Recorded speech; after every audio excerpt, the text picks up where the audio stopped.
It's a breathing technique which requires basically hyperventilation and a lot of breath pump work, like squeezing the sphincter muscles as you exhale and breathing very deep, then squeezing the sphincter and pushing the air out forcefully through the nostrils or the mouth or both, and focusing on the pineal gland or the third eye. And I tried it a couple of times and ended up once collapsing into in a weird slow motion kind of a way, just falling over backwards, but being able to tense my muscles enough, but into just intense ecstasy, which was really beautiful while it lasted. And but I just wonder if that's a safe thing to do. And there's other stuff about, our pineal glands being was it calcified or petrified or something? I have no idea what that's all about. So I was wondering if Right. anyone knows or if you would have any information about that kind of thing.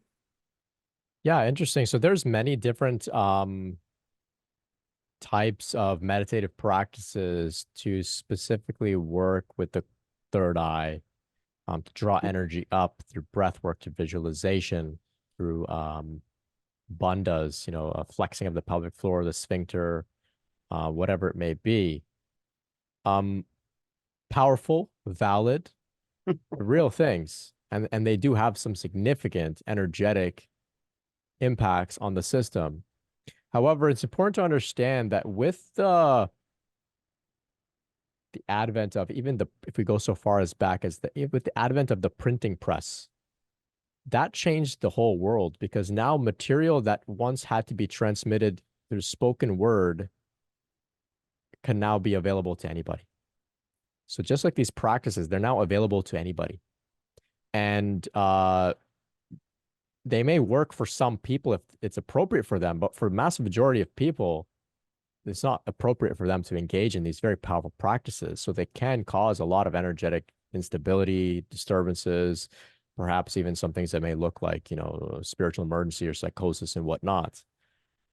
If we look into advanced yoga practices, there's a website called Advanced Yoga Practices, if you're familiar. Mhm. He describes spinal breathing, which involves a combination of visualizations, breath work, bandhas, mudras, in order to breathe from the root all the way up to the third eye and then back down and then up again and back down. And there's some breath retention involved.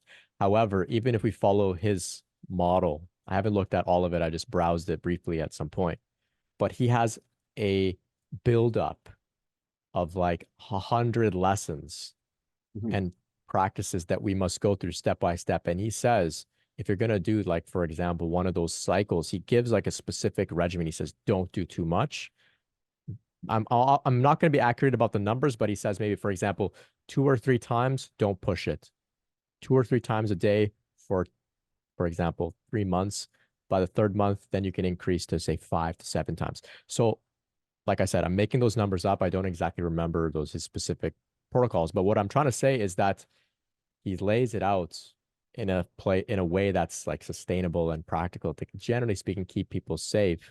And then of course there's the forum there where you can go in and discuss with people on his website about some of your experiences. So there is some degree of support. Whereas perhaps on a YouTube video, you don't know who's put that video out.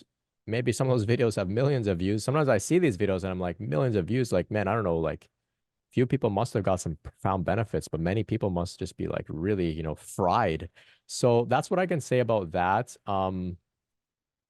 We have awakened Kundalini. Ultimately, that's the original source of all of these practices anyway. Mhm. So follow your guidance, the flow, and if things feel right, explore, but don't push. Don't Mhm. push.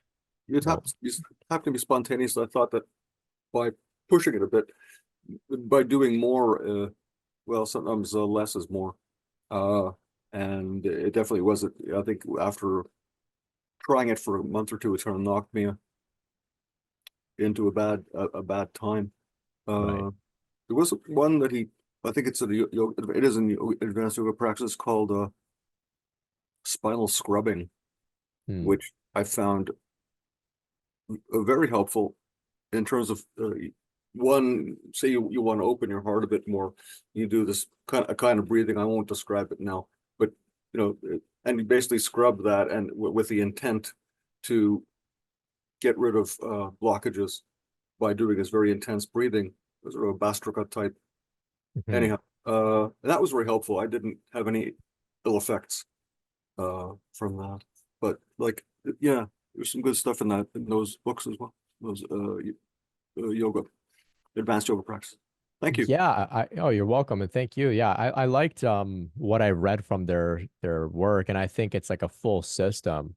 For those that are interested to check it out, it's like a full system that you can sort of follow and make some significant progress.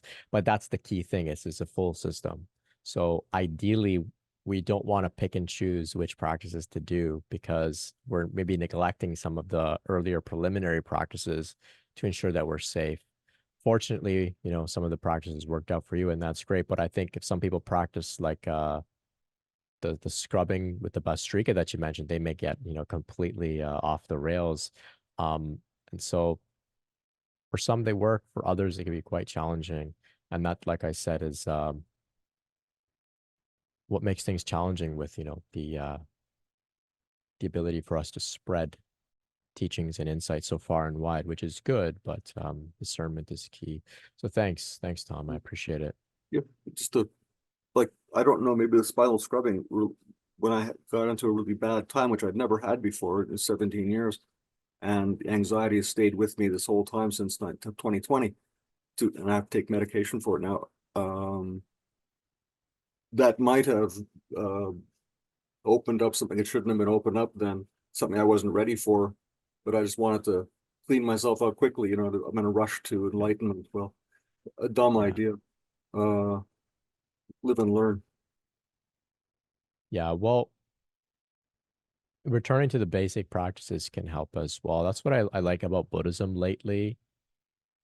Um, you know, just basic anapanasati, just mindfulness of the breath can work through a lot. Slow and steady, slow and steady.